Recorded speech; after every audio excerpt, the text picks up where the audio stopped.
Are you okay? I was on my way to work one day when I collapsed on the platform. I heard a voice as I collapsed, but I didn't know who was it. When I came to my senses in the station office, the only person there was a station attendant. A woman in a suit said she had helped carry me here. My name is Tim. I'm a 45-year-old office worker. I met my wife Christy when she helped me. Christy helped carry me when I collapsed on the station platform due to anemia. Christy went to work right away and I never saw her face. All I remember was her voice. I wondered who that voice was. But about a month later, I heard a familiar voice on the station platform. It was probably about work, or perhaps she was on the phone on the platform.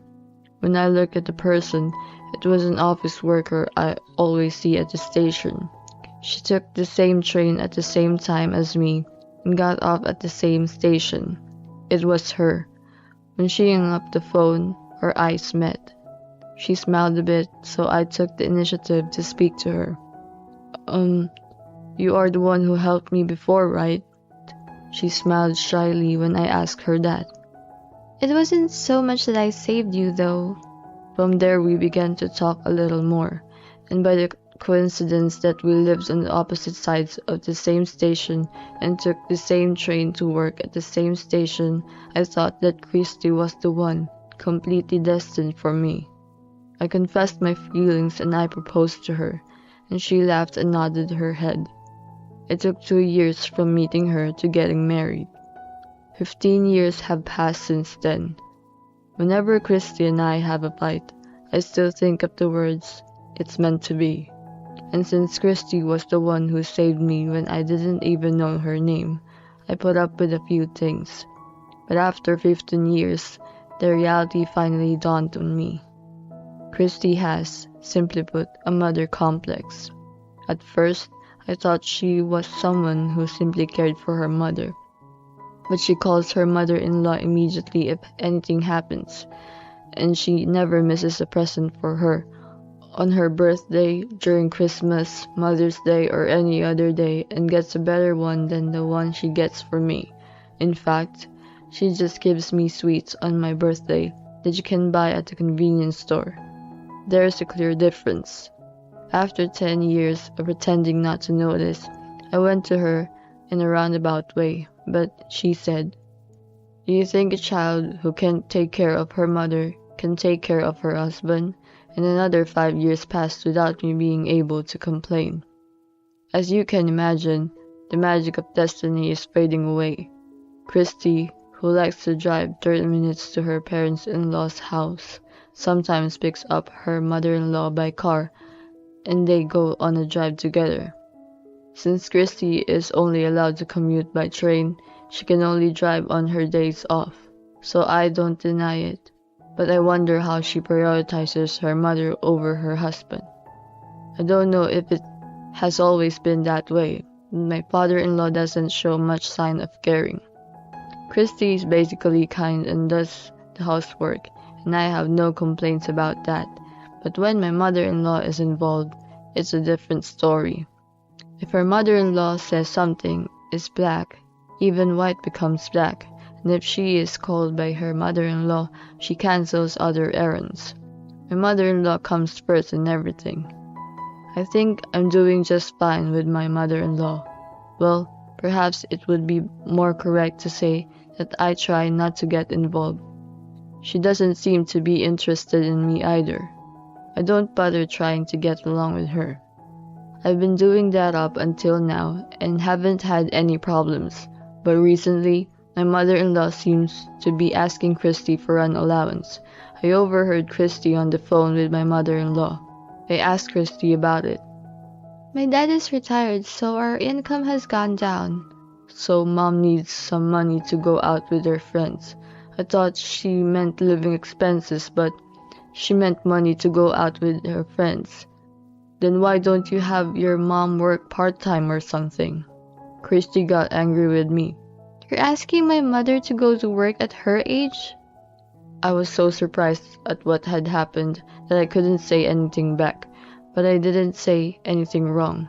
My father-in-law is still working as a senior staff member after his retirement, so he must have some income, and I am sure he has a pension. What does she want an allowance for herself to have more fun when she is living a reasonably well-off life? I'm not the only one who thinks that they should work and earn their own money. I don't know if this is something he should bother to tell her daughter, but I don't know how my father-in-law feels about it. But he is not at their house very often, and even when he is there, he's always frowning and unapproachable, so we hardly ever talk to each other. I told Christy that if she wants to give money to my mother-in-law, she should do it out of her own allowance. I would have no problem with that. Christy replied bluntly, "All right." However, she realizes that she is actually giving her money from our budget, and so Christy and I would argue. She told me that if I didn't like it that much, she would divorce me, but I managed to work it out at that time and got the money back into the budget. But then I got the divorce papers and made Christy fill them out too, saying that if she ever did anything like that again, I would divorce her.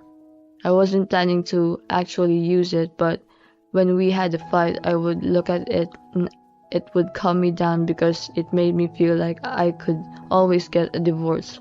A few months later, the incident happened. Mom said she's going on a trip, so I'll walk her to the station. With that said, Christy headed for my in-laws' house early in the morning.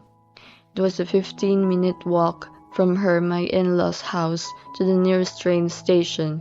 It might be difficult if she had luggage for the trip, but I wondered if it was worth Christy's time to take her to and from the station, which took 30 minutes each way.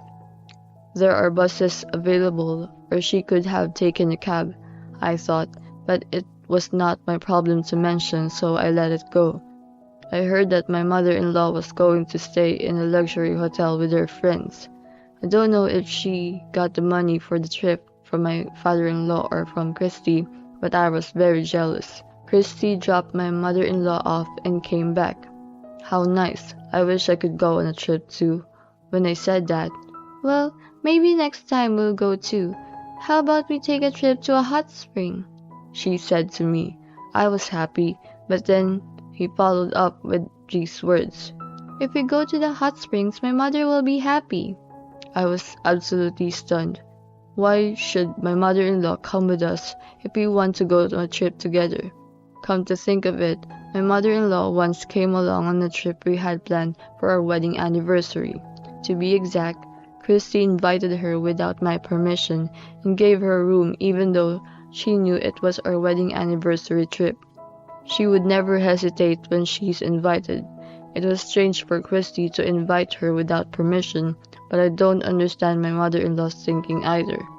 That day, as I was getting ready to go shopping, I noticed something that made me turn pale. I couldn't find my credit card. It was a card that I usually don't use, and I had set it aside for when I go to the shopping mall where I was going to today. I always keep it in the cupboard in the living room. I usually carry another credit card with me, but today I was going to take that with me because it would give me points. No matter how much I looked in the cupboard, I couldn't find the credit.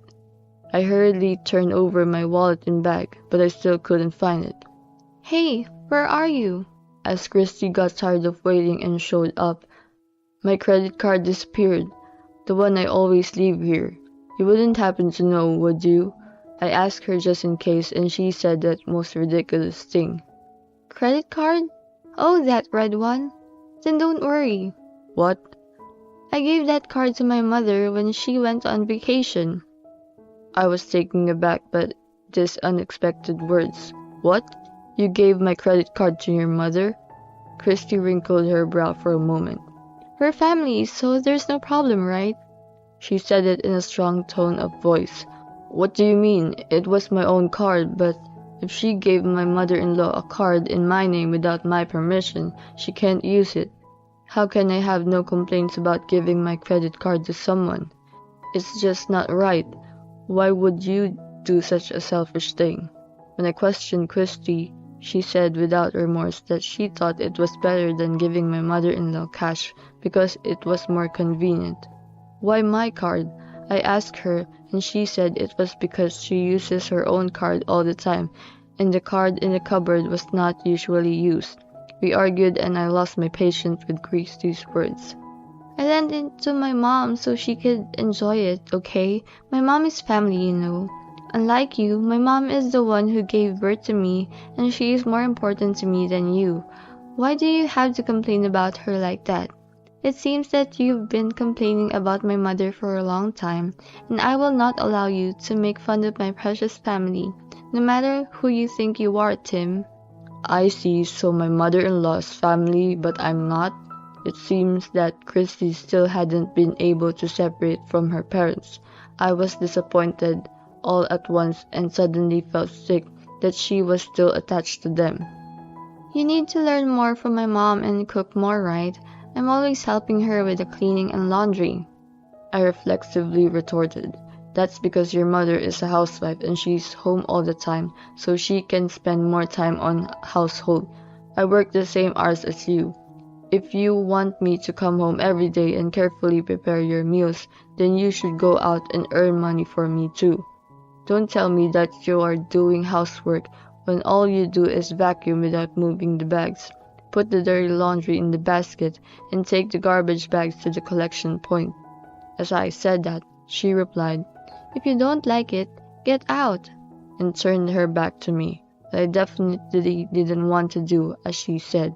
I don't like it, but I'm not leaving. You're the one who should leave.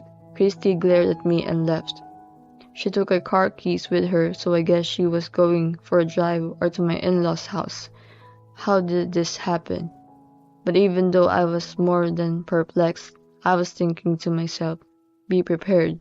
I would call the credit card company and then go out. After making sure Christy was not there, I headed to the police station. After that, I went to the government office to file the divorce papers I had written before. I wonder what was the fate of the person I was meant to be with. A feeling of futility came over me instantly. But it was better than staying with this person. I went back to my parents' house on the same day. My parents were surprised, but said I could stay for a while. The next day, while I was relaxing at my parents' house, I received an unusual phone call from my mother-in-law, so I answered it anyway. Tim, your credit card's not working. My mother-in-law, who was very upset, started talking in a superior tone. Please do something quickly. Christy told me that everything would be fine, but I can't pay the hotel. I sigh. Even if you say so, Mother, that card is in my name, isn't it? It's not right to try to pay with someone else's credit card. I could sense that my mother-in-law was panicking on the phone. I continued. Besides, I'm divorced from Christy, so I'm not her husband anymore. What? My mother-in-law was surprised, but I said nothing more and hung up the phone. After a while, Christy called me again. Hey Tim, I just got a call from my mother. What's the meaning of all this? I told her not to use people's credit cards. Not that, about the divorce? I thought she was complaining about my card, but it seemed more important than I said I was divorced. I explained it to her properly. You promised me then, if we thought we couldn't fix it, we would file for divorce. I didn't think I would have to use it so soon either. I told her I would pick up my stuff next week and hung up. I have not read any emails from Christy since then. She said she and my father-in-law are going to pick up my mother-in-law from now on. After a while, I get a text saying that they have arrived at the hotel, but there was some drama. I laughed when I read it. Apparently, my mother-in-law was traveling with her cheating boyfriend. They couldn't pay the bill, so they were supposed to pick her up, but my furious father-in-law drove home alone and left Christy and my mother-in-law behind. It seems that Christy knew about her mother-in-law's affair, and her father-in-law saw her as a traitor. I don't know much about the identity of the cheating partner, but he was someone my mother-in-law had met at a class she attended as a hobby. My guess is that the cheating partner was just stringing her along. That's why he made my mother-in-law pay for the trip. Because if she didn't, the cheating partner would have at least paid for the trip and returned home. Since he didn't do that, it is natural to assume that he wasn't able to do so. And it makes sense that my mother-in-law was routinely asking for an allowance. I quite enjoyed Christy's email reporting the drama, but I got bored when she texted me that she got on a train in the opposite direction and couldn't leave yet, so I just sent her a "I'm glad that you had a long trip with your favorite mom," and turned off my phone. The next week, I called the storage company and went home to pick up my stuff, and Christy was waiting for me. "Tim, please don't tell me you're divorcing me." Beyond her, there was my mother-in-law. "Did your father kick you out?" I asked Christy, and she nodded with a bitter look on her face. I laughed. "Well, I guess you and your mother will be living together from now on." "That's great," I said, and quickly had my stuff moved out. "I'm not family, am I? Then why don't you go live with your precious family?" "Don't worry, I'm not your family and I am leaving," I said with a smile, but Christy looked desperate. "You said that your mother is more important than me, that I don't do enough housework, and that you need a husband like that. If your mother does the housework, why not?"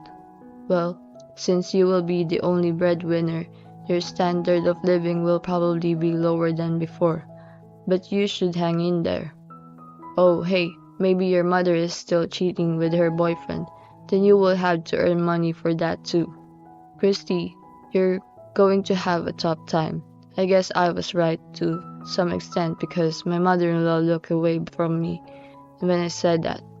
"Oh yeah, can you give back my credit card as soon as possible?" My mother-in-law was looking through her purse in a panic, but she didn't give it to me. "I'm sorry, I must have lost it. I was in a hurry." I couldn't help but glare at her. "Huh? So you're allowed to lose someone's stuff if you're in a rush? I can't believe it." "Well, I've already stopped the card anyway so I can use it. Don't think I forgive you just because I said that. I make sure you pay back when you paid for my credit card. And I will sue you for fraudulent use of my credit card too." Both Christy and my mother-in-law's faces turned pale, but I had done my business, so I left the house.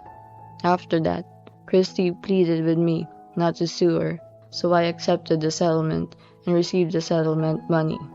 My mother-in-law was divorced from my father-in-law, and she was charged alimony, so she can no longer live on Christy's salary alone.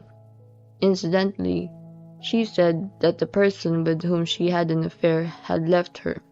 Christy messaged me many times. "I need you, Tim. I thought we were meant to be." She told me that, but I replied, "I guess not. From now on, we should live on our own without relying on fate too much." I told her coldly, and she never called me again. I received a text message saying that living alone with my mother-in-law was not going to work out, but I thought they should get along with each other. I have a fresh start. My transfer request to the company was approved, and I am working hard at my new place. I'm going to give it my best today.